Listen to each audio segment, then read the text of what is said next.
Welcome to part 12 of my series about why I decided to leave the voiceover industry. I'm re-recording this segment actually. By the way, I'm Paul. I'm a Dutch voiceover who landed in northern Vermont.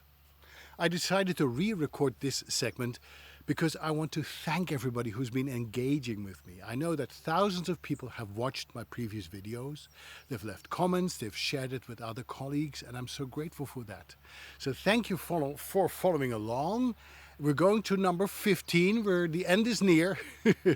And that'll be the end of me recording this series, and then I'll move on to something else, which I will reveal at the end of the series.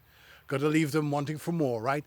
But anyway, thank you so much for being involved, sharing your thoughts, and I hope you will continue to do that. Now, to summarize my last video, in my opinion, the voiceover industry has turned into shit. And we as voiceovers bear the brunt of the blame. What is happening today is the result of all the things we decided to put up with and give into, consciously or unconsciously, and in spite of all the warnings, because I've been giving you lots of warnings in the past 20 years as a blogger. But why listen to me, right? Why listen to Paul? As I was just saying, what is happening in voiceovers today is the result of all the things we decided to put up with. Every time you said yes to a low rate or a strange term in the contract, you created a new standard and a new normal. You just taught a client how to treat you. And you're dragging the rest of us down. This, by the way, is no means unique to the world of voiceover industry, to the world of voiceovers. It's a free market that we live in. Anyone can do anything, right? Hallelujah, the wonderful free market that works out so well for all of us. Professional photographers have to deal with people shooting footage on their mobile phones and selling it for cheap online. Freelance writers are replaced by ChatGPT, and who needs a graphic designer if you have Canva?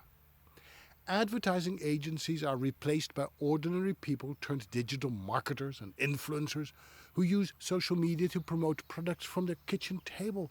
Mind you, this isn't all bad. I don't think it's all bad. More power to the people. It's just bad if you happen to depend on voiceovers to make a living. If you only have a few voiceover eggs in your tiny little basket, you are very vulnerable. On top of that, we are an easy target. Most of us are non-union. We're not organized. We're easy prey.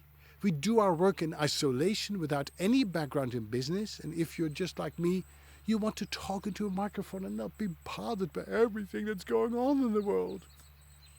Because continuing education is not required. In fact, nothing is required in the wonderful world of voiceovers. Very few people go to voiceover conferences, and those who do meet the same people they see every year, listening to the same presenters talking about the same stuff as last year. And to many, it's more of a social gathering, but we have to throw in a couple of PowerPoint presentations to make it a business expense, right? These gatherings are populated by industry insiders, creating an echo chamber, just like all of the voiceover social media groups I used to be part of. Mind you, I was a very active participant who could not keep his big mouth shut. And for what? Did whatever I said move the needle in any way, shape, or form? I don't think so. Now that I've distanced myself from the echo chamber, I feel I can see much more clearly where we're heading. I can see clearly now where we're heading, la la. So much of my time was consumed by stuff that was voiceover related. I forgot there was a whole world out there that doesn't give a damn about what we do, how much we make, whether or not we lose our jobs. That's not a nice thing to say, Paul. But in that world, many voiceover jobs are becoming obsolete, and yet people prefer to argue about which microphone they should or should not buy. I like the TLM 103. No, I want the Sennheiser 416. Let's talk about the quality of the deck chairs on the Titanic, shall we? They complain about loud leaf blowers and weed whackers and how they can't afford to buy a soundproof vocal booth. Ever heard of the cost of running a professional business? If you can't make the investment, don't start your business and stop complaining.